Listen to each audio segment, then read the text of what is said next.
Hello, viewers. Hello. Well, welcome to another episode of Fleet Action Report. This is episode 22, Deep Dive 1. I'm Nikodas, I'm Grebog. and we're glad that you are with us today. We No have, guest with us today. yeah, I was like, no guests. Our guests are our builds. Yeah, They don't well, talk though. Well, unless maybe you're hearing things, but then you might I, want to seek some help. I beg to differ. I think my BO build does talk. It just talks in a different language. Takes some translation to figure it out. So, what have you been up to in the last week? Besides sitting here and making really bad, far out there jokes. Yeah, don't know. Mainly, I've just been on STO and WoW this week with the new expansion out for WoW. That's been taking up a lot of time, and then of course getting ready for tonight's episode took a lot of time, effort, and energy credits. So And uh, pages that of writing. Oh yeah, and then pages of show notes. So yeah, that's kind of been a thing. Um, Other than that, I haven't really had a whole lot of time for anything else. I am going back to work this week following my surgery, so that'll be fun. That starts Thursday. And while I'm on the subject, I want to note to our viewers that starting next week, our day for the video podcast is changing. Uh, Along with going back to work, my days off have changed due to the ongoing COVID-19 pandemic. So Monday night is not going to work for me anymore. Um, so we're going to switch to Wednesdays, same time, 9 p.m., but it'll be on Wednesdays. Hopefully, this is just a temporary change, and once my job goes back to normal, I'll get my old schedule back. So that's my hope, anyway. Um, we may be cutting it real close to the start time because we both have a D&D game that goes typically right up until 9. So be patient if we are running a hair late. We will be coming. I will try to toss something up to at least let you know we're working on getting our butt switched from D&D over to Star Trek Online. So We'll make it work. I mean, if we have to, do a 10-minute early cutoff time for D&D, I'm sure our players will understand. And again, there. this is only going to be a temporary change, I hope. Knock on wood. All right, Um, what about you? What have you been up to this week? I've played a lot of. I was gonna say I played a lot of D&D, which I guess that's sort of accurate because I had this Wednesday game, Sunday game, and I've been world building, and then also testing out a new VTT, and so I mean, I guess I've been playing a lot of D&D, but I really was meaning to say I've been playing a lot of WoW, but or I guess I really haven't played as much as I normally do at the start of an expansion, but I've still played a fair amount, max level. I'm not geared for raiding, even though they're still wanting to take me into a raid tomorrow. That'll be Good interesting. luck. If you guys need an extra person, I'm happy to tag along, but um, that's not the wrong universe. Yeah. So here in STO, this is going to be a very busy week starting tomorrow. Today ended a double EXP weekend, so hope you guys enjoyed that. Maybe boosted some low level characters or helped that first character get up there and level. They do those periodically. I'm sure we'll have another one coming up. But the big news, of course, tomorrow starts Q's Winter Wonderland, and Q himself will be in person on ESD, DS9, Quonos, and who knows where else. We might see his smiling face. There's been years in the past where they also had a giant version of Q floating in space. So who knows? You might see him in random places. So if you are wanting to know where he is on Earth space dock, I am standing right at the emblem. He will be right in the middle with his two big dancers, and he'll be sitting on his chair. Though they made it so you don't have to even go and talk to him to get to his Winter Wonderland this time. So that'll be nice. You can just transwarp there, and yeah. Or Straight from the event page. or if you want, you can come talk to Q at one of the various locations, and he will send you as well. But Q. they will. What this year is the Fekleri carrier. You have to get 20 days of progress, and to get the progress is one of the various games that they have to offer for you. You have to complete one of them. Typically, I find the foot race, the one that you're just going up against a random, it like will create a little entity that will chase you around. It varies. Sometimes it's a green person. Sometimes it's a spider. Sometimes it's a targ. And you race around a track and have to beat them. If you beat them, you get credit for the win. So, but There's a lot of events. We went over most of them last week, so we're not going to hit on all of them this time, especially since we've got some details to get to. So look for that tomorrow, December 8th. It runs to January 7th, so you've got plenty of time to get your 20 days and get that free Tier 6 carrier. There was one more announcement that was added today. They are adding a new lockbox ship into the Infinity lockbox, and that is the Synth Destroyer. It looks like a pretty fast, pretty neat ship. The trait might be a little lackluster, but it comes with a universal console that should be very, very handy for phaser builds, kind of along the same lines as maybe the Domino console. So keep your eye open for that. they do have in-game marked a bonus marks weekend that is coming up on the 10th. So if you need bonus marks this weekend, it sounds like it's going to be your weekend. I mean, honestly, who doesn't need more marks? So, you know, whether it be reputation, Work on my Klingon. fleet marks, whatever marks you need.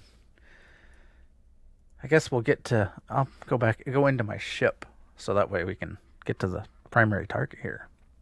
Yeah, so our primary target today, as promised, is going to be a deep dive on builds. So Grebog is going to launch us off here with a Ox to Bat build, and he will explain that. And then if we have time, I will show you my build as well. We're also going to highlight these builds in action. So here in just a few minutes after he does his initial statement, we'll go into a battle so you can kind of see his ship in action. All right, it's all yours, Grebog. Okay, so first I'm using a Dreadnought Cruiser. This is actually the legendary one, so I have a little bit more to be able to play with, and I also have made it an experimental, so I also have yet another. Basically, because of being a legendary, I get a extra console slot, but then being the experimental, I'll have yet another extra console slot. So keep that in mind on the build. But to do, and I will pull up the main thing that you need to have for a Ox to Bat build, which I have pulled up right here, is the stations for your ship. You need to be able to have 2 engineers, and you need to be able to get 2 of them that can go up to the lieutenant ability for the auxiliary power to emergency battery 1. You need 2 of those for this build. So that is why I'm running with the 2 engineers. Typically, you want then 2 tactical and then 1 science. I've seen some that have had 2 science and 1 tactical, but you'll end up losing some potency. Well, it just changes the potency on where it's coming from, whether it's from science or from tactical. So for this one, I put my ensign tactical It's a universal slot on the ship, but I put him with the just the chemosite laced weaponry. And if you don't know what that is, essentially anything it makes your weapons do an AOE kinetic damage around when they're getting hit. So then the other tactical you have set up with a tactical team 1, attack pattern beta 1, and fire at will 3. So that's so you hit everything. I guess I should have also. I'll finish the bridge officers, then I'll kind of talk more on what the basis of the build is. You know,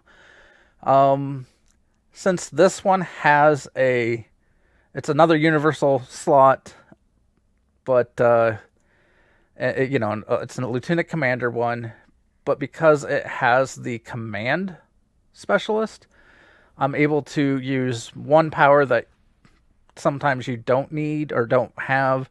You don't have to have that power, but typically for your ensign, you have the engineering team 1 that will help you with some of your survivability, your first aux to bat, and then this goes for a rally point marker 2, and it boosts your shields and hull. It's another survivability.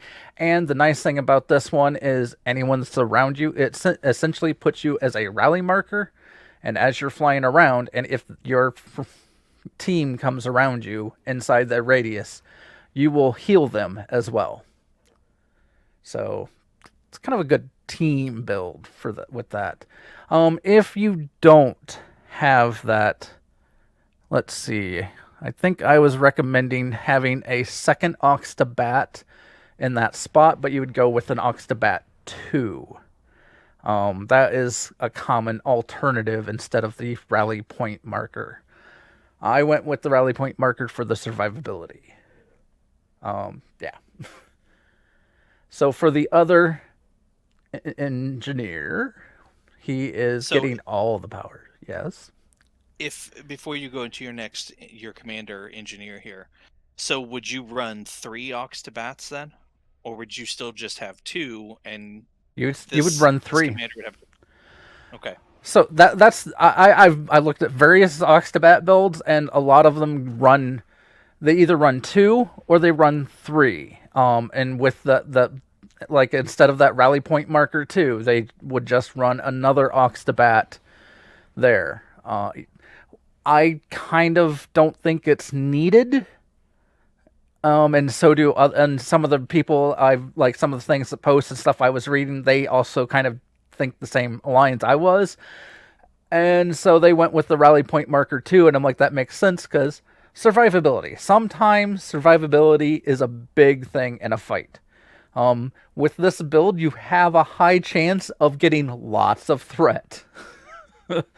So you might want the survivability. Okay, sorry for interrupting. Go ahead with your commander engineer.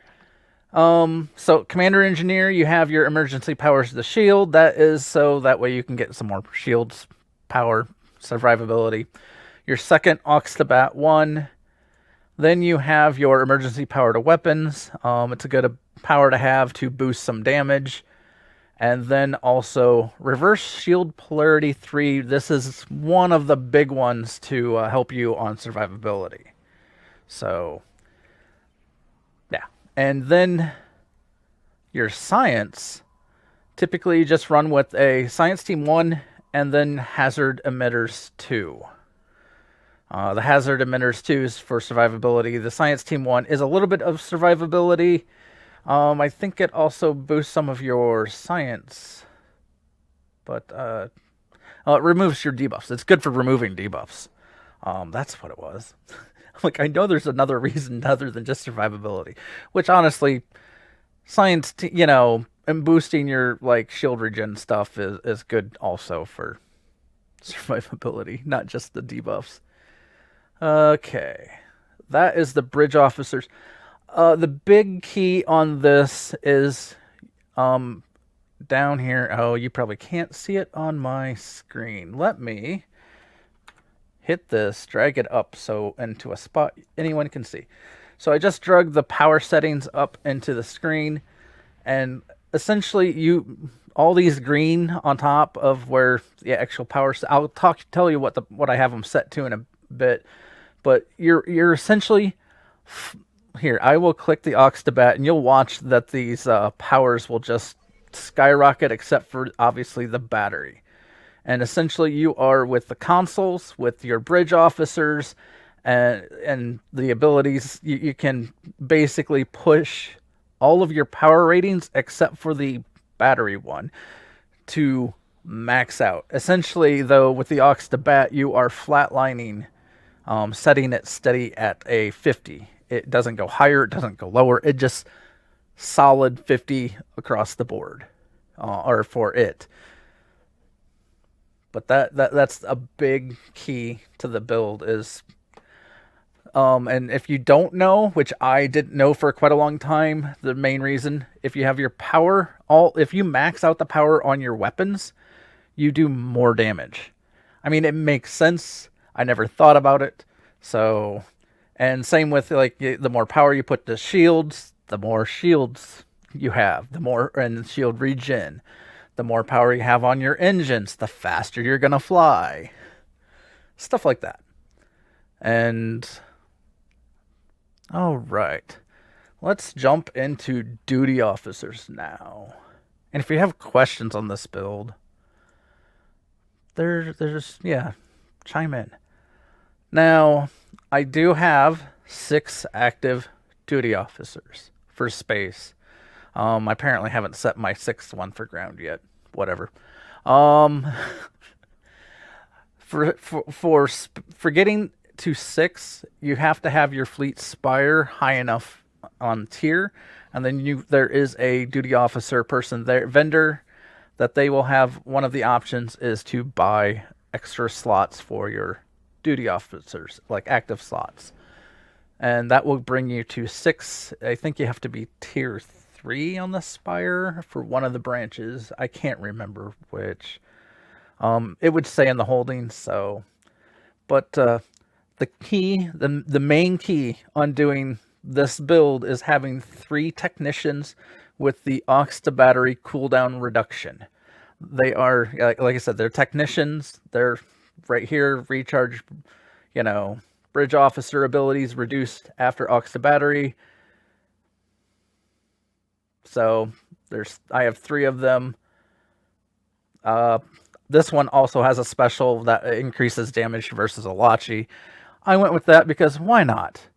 Extra damage to Alachi is helpful sometimes. But once you get those 3, then you want to look at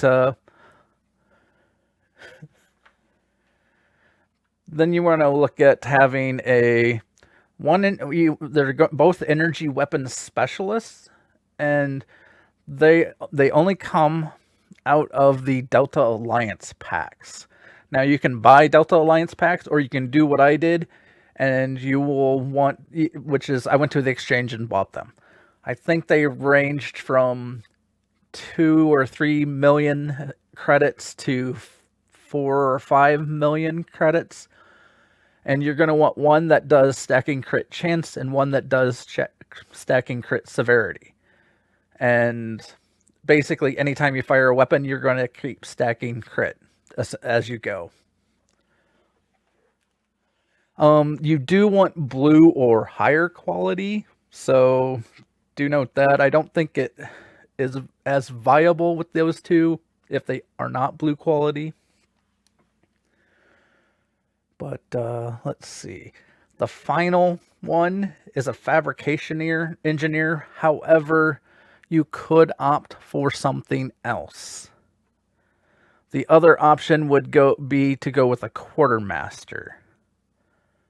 So I went with the fabrication engineer, which increases the duration of reverse shield polarity for since I have that for survivability, just to help my survivability a little bit. The other option, it would be the quartermaster, and you would be looking for, let's see here if I can find one quick, but you're looking for essentially a battery cooldown reduction. So But yeah, like this is another thing when you're like, if you know exactly what you're looking for, so like here I can click this, and here recharge time reduced on all batteries. So that would be another option if that is something you would rather have instead of the reverse shield polarity. I'm a little concerned about how much damage I take at times, which is why I went with the reverse shield polarity. Okay, that is the duty officers. You have any questions, Nick? Nick, it is. I do not. I'm just kind of reading along with the notes here. Now's for the fun part, the traits. Oh, so many traits. Yes. Yeah. I mean, you have 9 personal traits. You have 6 starship traits. Then you've got your 5 reputation and your 5 active space. Although active space, we were discussing that earlier. Your active space is a little limited in what you can pick, and it has very little to do with your build. And that's pretty much true across all builds. So just pick whichever ones you think you might like. This is what I'll say about the active space traits, or for the active space review. Essentially, pick the 5 that work best, and skip the other 2. I kind of skipped the forced challenge and the tethered non-baryonic asteroid, and went with everything else because you only have you get all of them but 2, so why not? As for the 9 personal space, this one is point blank shot. Let's see, I have in the notes on where you get it. It comes from a mission called House Pay. And that is, you just run the mission. At the end, you pick the reward, point blank shot. Now, what it does is anything that's within 2 kilometers of me, it increases the damage that I do to them. Depending upon how you play, that might not be a good thing, so you could look for alternatives to replace that. But that is all up to you and your playstyle. I have a bad habit of like, oh hey, I'm right on top of the enemy. And since I'm in a big ship, I can't turn and get away from them. So it works out. Next is Beam Barrage, which this one is one of the ones that comes from R&D research level 15. Once you get your beam research and R&D up to level 15, you'll unlock this. This basically just boosts all your beam damage. If you're doing a cannon build, you would have, cannon barrage, I believe, somewhere. Yep, same thing. Yeah, so it's just once you get to level 15, that nice little extra trait. This is all out of order from what they keep rearranging my talents from what I put when I put the list together. Inspirational leader. This one comes from a lockbox or an exchange. I probably picked it up off of the exchange.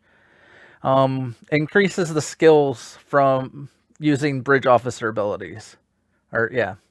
So basically you get a plus 10, or you get a 10% chance of activating any bridge officer ability, grants plus 10 to most starship skills. So, and it stacks, so that's always a beneficial thing. The more abilities, skills, bumping, all that fun stuff. Beam training, this is a default one. Just increases the bonus beam weapon damage. Like I said, there's also a cannon training. My ship is under attack because someone is playing with all the stuff and things.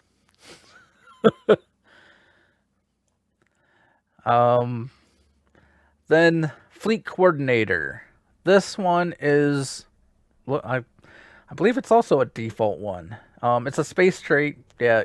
So you get a +4 bonus to all damage per team member, self included, and it goes up to 10%. So it's a good way to, if you run in TFOs and stuff like that, you will max it out. Context is king. That's the last. Let's see. The next one I have is Fluidic Cocoon. 20% chance when receiving kinetic damage, you get a +5 bonus energy damage. That's the main reason for taking it. I think it also gives you like another ability to drop, but actually no, that's the other. I'm thinking of the active space trait. But yeah, it just gives you another bonus to anytime you take 20% chance when you take damage, any kind of like kinetic damage, you boost your damage. And then this one isn't in all of the builds, but I do like it. It's self-modulating fire, which does a shield penetration buff on critical hits. And since I already have like things that are stacking critical hit and stacking, there's a lot of crit going on, so the chance of this happening is going to be quite good. It is one of the ones I consider an alternative from the standard build. Typically in its place, people use a good day to die, which comes from a lockbox, and it's a tactical only. So if you're a tactical captain, you would use a good day to die. I am not, so I cannot learn that trait. And then we have Terran targeting systems. More crit severity. And incoming crit hits reduce your speed by 10% for 5 seconds. That sounds bad, per se. It doesn't stack. It only lasts for 5 seconds, you can only have it like once every 15 seconds, so with the other parts of the build, it shouldn't be that noticeable. I mean, you're going to have your engine power pretty much maxed out anyway, so you might not notice it, or you might. I mean, it's not, to me, going to be that huge of a deal. The last one's Contact is King, which is a stacking. it does a lot, but so every second I'm in combat, and if I took damage in the past second, I get more damage resistance rating. It's +3 all damage resistance rate. If I did not take any damage, I get a bonus to my damage. It's 1% for every stack. So it's an interesting one. It's a way to boost your survivability if you're getting pounded on, but if you're not, it's a great way to like get boost your damage up and hit harder. Now, a couple other ones. Let me find them in the list. If you don't have because once again, that one is a lockbox, so I bought them off the exchange. If you don't have that one, Operative is a good one to pick up. It gives you basically just a crit chance and crit severity. It's not a lot, but it's still more than you had. EPS Manifold Efficiency is another good one for this build, for the fact that it helps with your power ratings, which is a big part of the auxiliary to battery setup. Though I think typically you're not going to find that you're going to need the increased subsystem powers. So I would probably choose the Operative over EPS Manifold, just because, and both the EPS Manifold and the Operative are both defaults, so you should have them no matter what. Any questions on those, Nikodas? Nope. Still just reading along. I'm good. Okay, reputation ones. So, space reputation. We go for precision for more crit hit. And then we also have an advanced targeting system for more crit severity, 20% crit severity. Energy refrequencer. Is that right? Did they? It looks like what you have down that's not on there. That's not on there, yeah. enhanced armor, precision, auxiliary power, advanced targeting, and magnified firepower. Yeah, I was like, that one's not right, and I don't know why it's. I've been tinkering with my setup, and I've found some weird things when going back and forth and whatnot. Okay, so do I have the enhanced armor penetration in here already? Okay, So yes, that is with the red power on that's on the end. It's more armor penetration. The precision was the added crit chance. Auxiliary power. There it is. Configuration offensive. That's the one one of the ones I was missing, which is bonus to 4.6% bonus all damage based on auxiliary power level, and it increases also your accuracy rating based on power level as well. So, and then I magnified firepower. Again, it just bonus weapon damage. That's a lot of these are essentially boosting weapon damage, except for the final one is armor penetration. There. which increases all damage. So Which, let me see if it. I was trying to save the loadout, so that way it wouldn't forget my traits. But apparently that didn't work. you know that system's been Buggy. glitchy. So They'll get and it fixed eventually. the like I said, the space trait, the active space are just pick 5 that don't suck. Or I should say that don't pick the 2 that you don't like. I typically don't like the one that you have to drag a meteor around and the forced challenge. Those both to me do not seem like great ones. Forced challenge seems to be more in my eyes a PvP setup, but yeah. Okay, I don't have all of the talent or starship traits they recommend. Well, at least some of them were recommended. Promise of ferocity. It comes from the Andorian. Thosine? Yeah, the pilot escorts. I have not picked up that pack. I never was really impressed with the ships, but apparently people like the Promise of Ferocity starship trait. All hands on deck. I don't think I have that ship either, which comes from the Tactical Command Battle Cruiser. And I believe that what that does is if you take... I think if you take damage, it ends up reducing the cooldown on your bridge officer's abilities. Or something to that effect. But what I do have is Cold-Hearted. Now, this one comes from the Breen Plush Trowel Heavy Raider. That was a free ship from one of the past Winter Wonderlands. But you can now, I think, pick it up.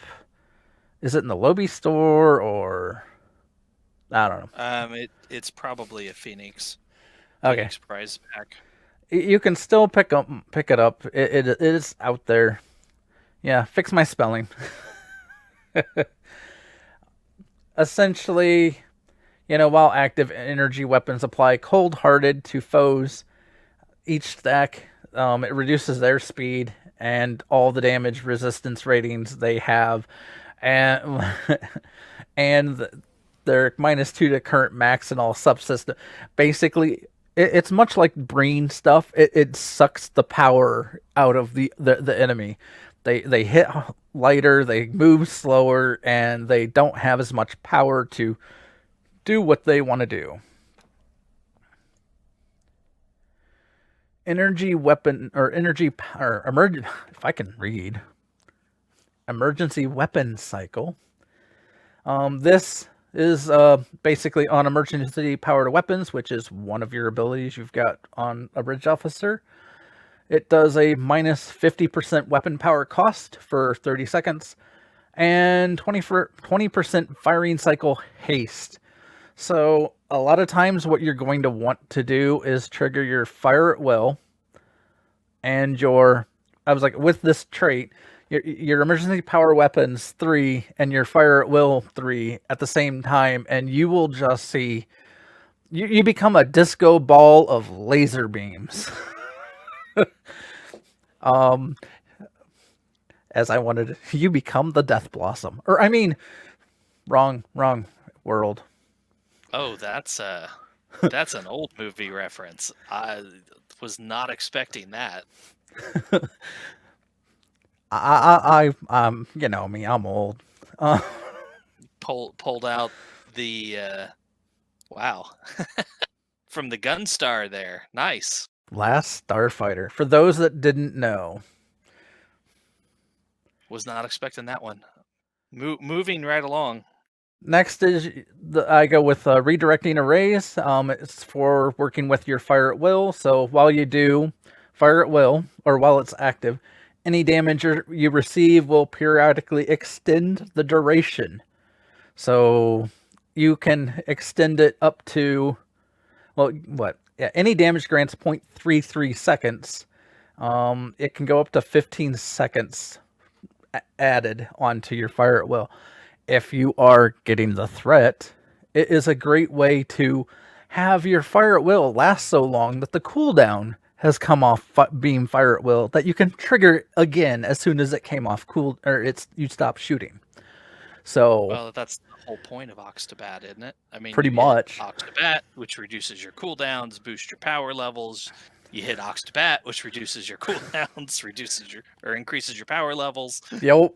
And then everything else along with it, you just blow things up. Now I go into the alternatives, some of the alternative ones, because like I said, I didn't have the 2 talents, or 2 starship traits. Target rich environment. I've seen a lot of people recommending this one, which just gives more beam fire will damage. Basically +1 directed energy damage per target hit. If you're firing at will and you're in a target rich environment, that's going to be a big plus. So it really, yeah, if you are in a AoE environment, your damage just starts skyrocketing. That is how some people with this build have exceeded, like, I think they've said 260k damage per second. I don't think I've ever done that, but you know, hey. Another good one, if you can get it. Okay, let's see. I should say where. So, let's see. I was target rich environment. I didn't know where that came from. I just got the ship. It was the Kelvin Timeline Vengeance, I think, which was a Lobby store ship. The one that I've been calling the Ogre. That's one of the reasons I picked up that ship, was to get that target-rich environment trait. Calm Before the Storm is another good one. Cardassian Intel Flight Deck Cruiser is where this one came from. And it just basically plus all damage after long delay. So while you're in combat, you get 1 stack of Calm. Each one gives you plus all damage, +5 to all damage resistance. A good way to, if you're in combat, you will basically become more survivable. And while you're waiting, or let's say, when you're doing missions and you go from one section to another, or even if you're doing the TFOs that make you sit there and wait on a timer until you go fight something, you'll end up stacking up calm or storms, and you will get up a huge boost to your damage when you first head out, which is kind of nice. It also, do be warned, it's also how I've gotten threat and blown up almost instantly, because I hit everything and they all then hit me. So, do be warned, that can be bad. Or good, depending on how you look at it. You just have to be ready for it, really. Okay, the final one is Supremacy. And And this one came from the Vodwar Azteca, and it was an event ship, I believe. Which means it should be in the Phoenix store. Um, if it's Or eventually, if it's not, it will be at some point in time. there, Because that's well, where they had all the stuff. it's been a while on when the ship came out. So if it should already be in one of the store. It's either a Lobby ship now or in the Phoenix prize pack. A lot of the stuff I use came from the Phoenix what is now in Phoenix prize packs or now on the Lobby store. I tend to go that route because I don't tend to buy lock boxes. So before you go into your next section here, your equipment, because that looks like that might take a while too. Oh, yeah. So in the advertisement I put up for the episode, I mentioned that we were also going to do a beam overload build, but I don't think we're going to have time for that today. So instead of doing our planned episode for next week, we will do a part 2 onto this episode and cover beam overload. Are you okay fighting and talking at the same time? Sure. Okay, let's queue for something and keep your screen as the primary so like our viewers can see what buttons you're hitting. You don't have to talk them through that. Go ahead and talk about your equipment, but that way we get some action going and they can kind of see your ship, as it's fighting. Okay. Let's go. Go ahead. For equipment, the deflector that everyone right now, it's pretty much like the meta build, or for the meta is the elite fleet intervention proto matter deflector array. You have to have your fleet colony up to tier 3 on, I can't remember which branch it is, but once you get that, you can get it there. You have to purchase it. It's not. Actually, are we almost there to it? We're almost. Yes, we are. It comes from renewable energy, tier 3. And that is the one that everyone recommends. Impulse engines, people go with from the competitive reputation, the prevailing fortified impulse engines. Essentially, whenever you are doing damage, or you're hitting a bridge officer ability like I think some of your attack patterns, your fire at will, whenever you're triggering those, you boost your speed and turn rate by massive amounts. It's also why since you're hitting it so much, that a trait that I have that slows me down isn't going to be a huge problem. I did get it. Okay. They went with a lot of times people go with the Elite Fleet Plasma Integrated Warp Core. Comes from the Fleet Spire, and they want the one that has the weapon cap on it. Because more weapon damage is always more. Actually, I'll put that back where it was so you can watch the power ratings. Watch the bars dance or stay pretty much full on the entire time.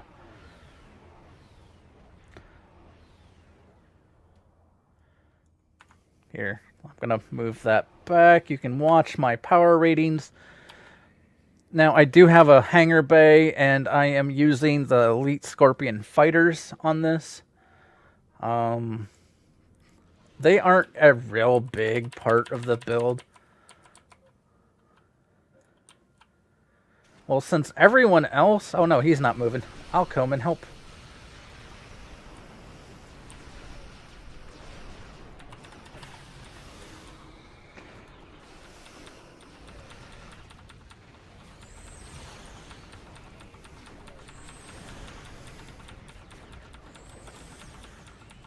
Oh, that doesn't move with me. The way they worded it, it stayed with me.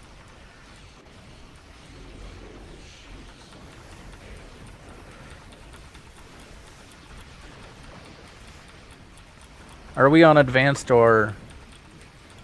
We are. And you stop talking about your equipment. Yeah, I got to blowing things up. The shield array, there are people that like the Tilly.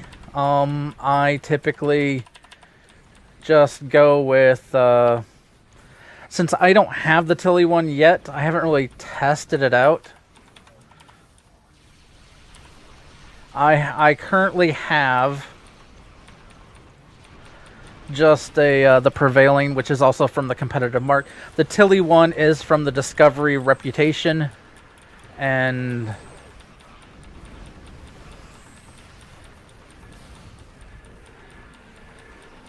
are we clearing middle, I take it, right now? I am. You're good. Go ahead and keep going. But,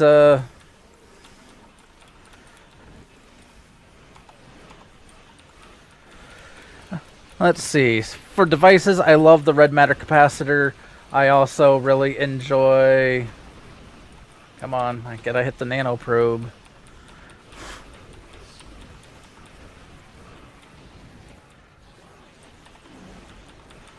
Okay, so here you're seeing like some of the survivability I'm using.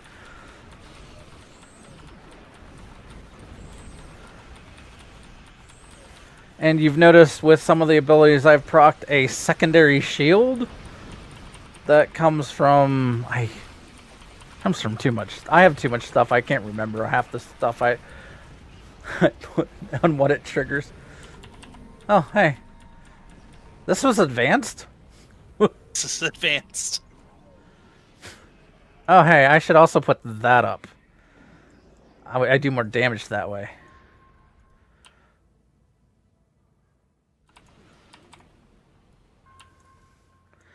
So, Hangar Bay, like I said, the Elite Scorpions, that comes from... The way to get to the Elite Hangar Pets is you have to have a Tier 5 operations on your... on your fleet starbase. So that comes in handy. I'm baffled.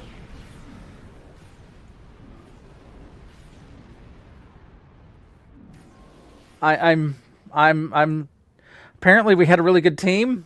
Because I'm just baffled on how fast that was. Well, you and I are decked out in our best ships, so... Wow. Normally, sometimes I've gotten in groups that struggle. There are two builds. One is a phaser build, one's a disruptor build. I'm currently running a disruptor build. There isn't a whole lot of difference other than some consoles.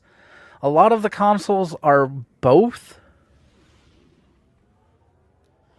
And here, I will go through... So, like, the Domino. That is a huge console used on both builds. It is... it does say plus 15 phaser damage, but the main reason that you have it is the 20% accuracy rating and all of the other abilities that you're seeing in that list, that when you pop its use, it does so much more for you. So it's not just a phaser build console.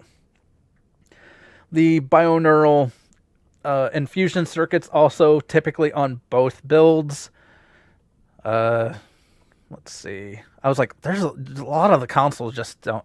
So the Domino comes from the Bajoran Interceptor, which is on probably the Phoenix Prize packs, I believe, because it also was an event. A lot of people recommend the Dynamic Power Redistributor module. I don't have it. It comes from the Atlas Prototype Dreadnought Cruiser, which is a lockbox ship. Maybe I'll save up someday and get it. The Bioneural Infusion Circuit is a 200 Lobi console. I also use the tachometric... I'm trying to go faster. Kind of skipping all the stuff that they do. I also use the tachokinetic converter. It is a very nice again, this one boosts like flight turn, crit chance, severity, and some control expertise. It's another 200 Lobi console. The assimilated module. This is also used in both. It is one that comes from the Task Force Omega reputation. Easy to get, so definitely worth having. And now this one varies. I use it on this one because I am currently using on the rear the House Martech Disruptor 360, but I'm doing that to get the 2-tier bonus going, and I have the House Martok defensive configuration. House Martok stuff comes from a mission. Where is it noted? Mission Brushfire. I think they both come from Brushfire. So definitely, if you're going to go with the Disruptor build, this is a good one to pick up. Just have to run missions to get it too. And the Universal Regenerative Integrity Field I use on both. It's more of a survival console, and it comes in handy if you need a little more survivability. But it comes from... Where is it? Where is it? My list. I have too many. That one's the Kabali Samsar Cruiser, which is a Phoenix Prize Pack. The Nausicaan Siphon Capacitor, and also the Nausicaan Energy Torpedo, Nausicaan Disruptor Beam Array. Those all come from a single mission. You just have to run it 3 times, and I have it noted somewhere here. Too many notes. Oh, I didn't note it. I noted all the other stuff, but it comes from that Lucari mission. Nikodas, can you look that up quick while I... I'm looking. Okay, thank you. But that one just comes from a mission. The other consoles, always tactical. You just flood this tactical from the Spire consoles, the tactical vulnerability locators. Obviously, for a disruptor build, you want the one with plus disruptor. If you're doing a phaser build, you would want the one plus phaser. I mean, if you do any special specific, like if you're doing Tetrion damage build, go with the Tetrion console version of this. It's actually the very first one in New Frontiers. It's called Echoes of Light. Okay. You just have to run the Echoes of Light 3 times. I know that's a bit repetitive, but you will get the entire set from doing that. But that is... I'll switch over to the phaser setup here. So mostly the same consoles. I don't have these all maxed out. Some differences is I use the quantum phase converter for the plus phaser damage and all the other niceness that's on here. The quantum phase converter is from Mission Sunrise. I also use the 0-point energy conduit. That one comes from the Romulan or New Romulus rep. It not necessarily the best one, but it definitely has a lot of... It increases power to subsystems and drain expertise, which will help with the cold-hearted trait that was draining the enemies. So it kind of stacks with that. The final console in a phaser build that I have is the Reinforced Armaments, and it basically boosts your turn rate, Starship Hull restoration. Yeah, it's a survivability, so it's not a bad one to have. If you can get the weaponized helical torsion, definitely use that console in the phaser build. It comes from the Mir Crossfield Science Destroyer, which was the promotional R&D packs, which means it's probably also in the Infinity Lockbox. Typically, those all get shifted into the Infinity Lockboxes. And the Glenn Legendary Temporal Operative Science Vessel, if they offer it again, you could buy the 10th anniversary $300 all the ship pack, and it would come from there.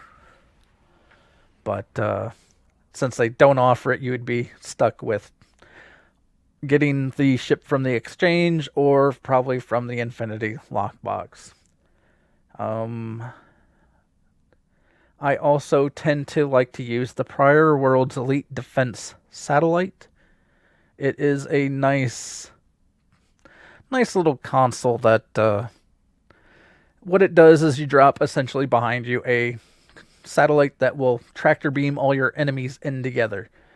The reason I like it is with this build, you have your chemosite laced weaponry plus your fire at will. It brings them all together so they AoE each other with the chemosite weaponry. So it kind of stacks that way. That is. Oh, I meant to switch that to this. I typically use just the Scorpion fighters on both. I don't have all these consoles leveled up, but now there are some debates on, like, okay, since I am in the Dreadnought, you can see it's the legendary Dreadnought Cruiser. I do have the Spinal Lance, but if you notice that entire fight, I didn't use it once. Typically, unfortunately, its fire rate its radius on where it can shoot out is so minor.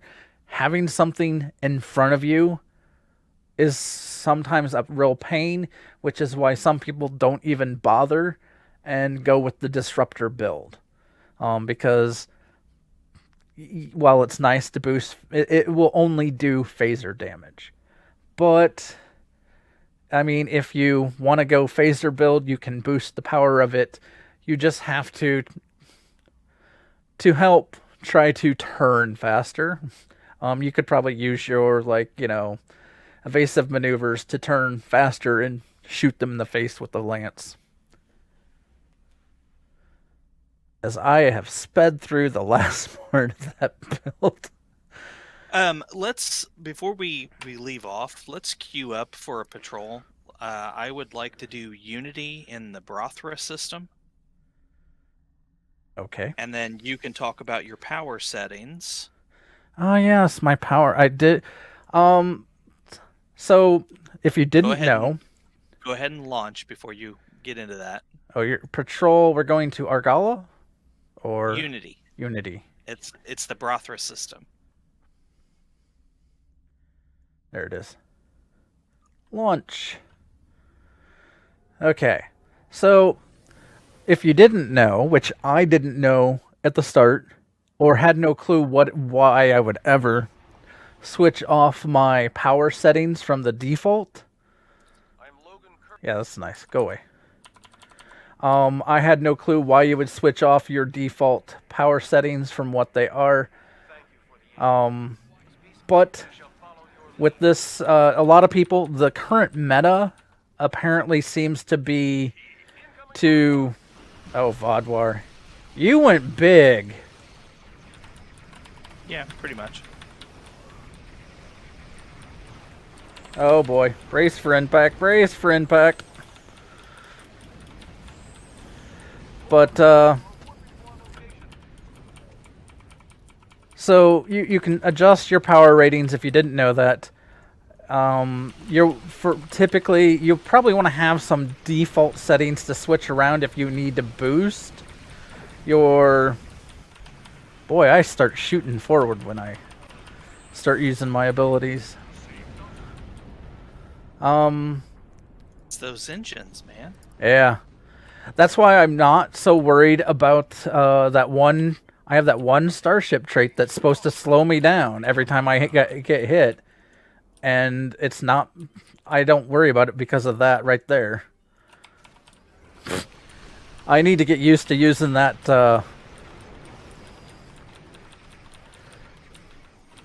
that power. But...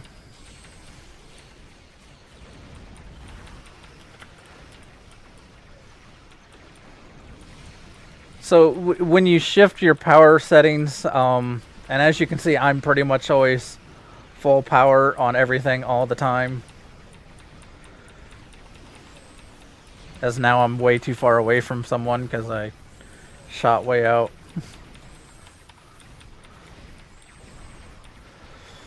It's alright. I'm But holding my own over here. even with having the Ox to Bat set up like this, I typically, like, you're seeing, like, it's my shields are even staying maxed, and I have it at the lowest one of the lower settings. The typical default right now is to set your weapons to 100. I don't see anyone that says don't do that. Pretty much everyone does 100, 15, 15, 70.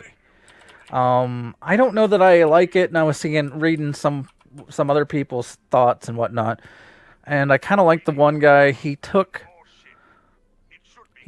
10 from the bat setting and put it to your engines, so you have a little more power on your engine. So he does it was a 115, 25, 60.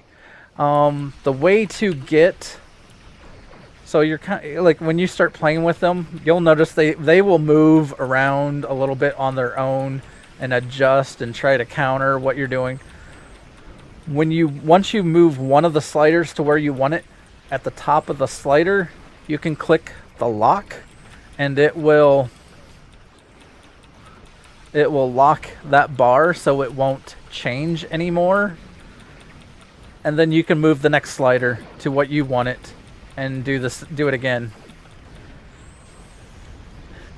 Oh, I was testing something. I apparently blew up with the test. Okay. I wanted to see if I could take the hits, because I took one set and I'm like, huh. So let's so essentially you're going to have 100 power on your weapons, 15 power on your shields and such.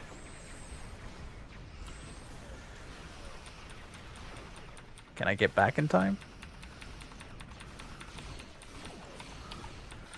But I'm not blowing them up that fast, am I? Sometimes.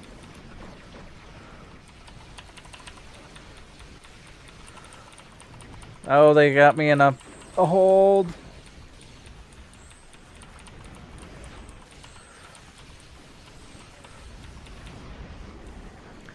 But yeah, you want 100 weapons, 15 on your shields. I went with 25 on engines, and then only 60 on the battery. Now, the main reason that's the way I went is because you notice when I click the battery aux to bat of power, it ends up kicking off the it just hardlines the battery to 50. So it basically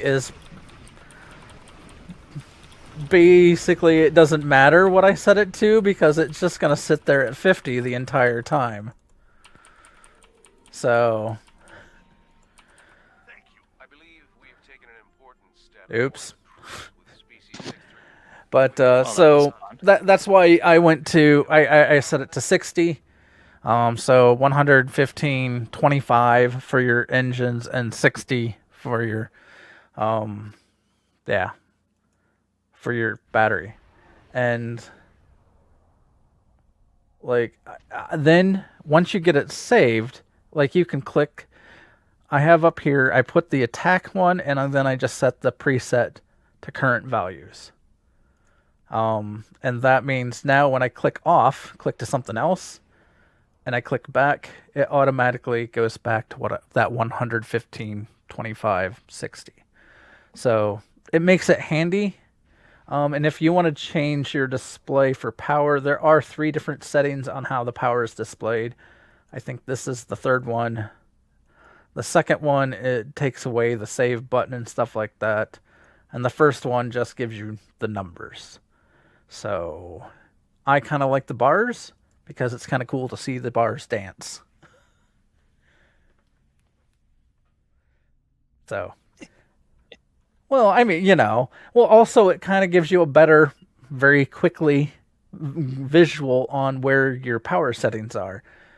And like I said, with the green, like here, I only put 15 on shields, but because of my consoles, my traits and stuff like that, my default, my base ship power is at 54 for shields. It's not actually that low. Um, but yeah. Anyone out there have questions? Nikodas, you have any questions? I don't. It was a good rundown. Sorry it took a little long here, guys. No, it was a good rundown. A lot of good information. I know we've had people asking about builds. I see people in game talking about it all the time, so we wanted to make sure we did a little bit of a breakdown, I, or a lot of a breakdown to let you guys know how to do this. Now, of course, if you're in a different ship, your build is going to look different. There are lots of options out there, but this gives you a baseline of what to look for. Um, and so that's why I hopefully was you trying to found give it helpful. options. Because like you're not gonna have every starship trait that I listed. You're not gonna have every console I listed. You're not gonna have the same stations on your ship. So I was trying to give options on how you can make it work for you. Different ships, different consoles, different traits. Hopefully, I There are gave also, enough. in addition to our show and our breakdown, um, there's all sorts of resources online. Just look up your ship, like go to Google, type in the ship you're flying, and look for whatever type of build. Like if you want to do an A to B build, like Grebog just showed you, then type in I'm in this ship, I want to do A to B, and it will show up. Somebody somewhere will probably have done a build in that way. So there's lots of resources out there, but we wanted to give you something here to not only explain it, but to let you see it in action, so you know what you're getting into. Um, that being said, we knew it was going to be a lot of information to throw at you, so we did make some plans for next week to go ahead and do part 2 on this, so you can see the beam overload build that I've been working on. So hopefully next time we do a PvP match, I won't get totally demolished. Totally. I don't know. If we have Tabitha back, I mean, we'll probably still get totally demolished. We'll see. We'll see. I've increased my damage quite a bit from that PvP match, so, and who knows, maybe I'll end up getting the Lobby ship that I need and really help my damage with a particular trait. But we'll go over that next week, guys. And I'm apologizing here. We ran about 10 minutes longer than expected. So, It's but hopefully you fine. found the information good. That's the important thing. Let's see. Has anybody asked any questions in chat before we Not sign off? No. yet. So I guess they're good. I gave them so much information they just don't know what to say. Well, like I've said before in the past, we do have a web page now. Just very simply www.fleetactionreport.com, and it does have our contact information in there, which includes an email address. So if you have any questions or you want the show notes that detail the build that he just went over, we're happy to share that with you. Just shoot us a message and we'll help out in any way that we can. Also, we are part of the AIE fleet, as you can see. AIE is currently recruiting, so they're pretty much always recruiting. So if you guys are interested, you want to join us in game, we're happy to have you with us. We just ask that you join the AIE Discord server first, and you can find that at www.aie-guild.org. Let me get the back there right. I usually say .com, but it is .org. And we're happy .org. to have you guys join us. We enjoy helping people. We enjoy teaming up and blowing stuff up. Kind of what the game is for, despite being a Star Trek game, which should be exploration and diplomacy, but it doesn't really work like that. And a lot of if you're looking for, sure, we don't have our starbase up to tier 5 yet, but we are actually, I think, moving quite fast through some of these. We have some people that took some time off, but now we have had new revitalization of the players coming back, and I don't know. Yeah, it's kind of nice seeing people coming back, and now we're like completed 2 holdings in like a month. I don't know. It seemed like that. Maybe it might have been Yeah, longer than something like that. that. We're trucking right along. But anyway, guys, we'll go ahead and sign off here. We'll hopefully see you next week. And again, that's going to be next Wednesday, not Monday, due to scheduling changes because of stupid COVID. Stupid COVID. Well, I'm getting sick of it. I mean, I get it. I'm medically trained. I get, the mask and the social distancing and all that, but even I'm getting annoyed with it. I'm like ready for, let's get the vaccine out and return to some semblance of normality. Yeah. I get though our president elect has already said that he's going to do at least 100 days of a mask mandate. So we're probably stuck with it at least for a good portion of 2021 as well. So we'll see how it goes. But anyway, that's neither here nor there. And I'm going to quit rambling. I will leave you off as I always do. See you guys out there. Live long and prosper.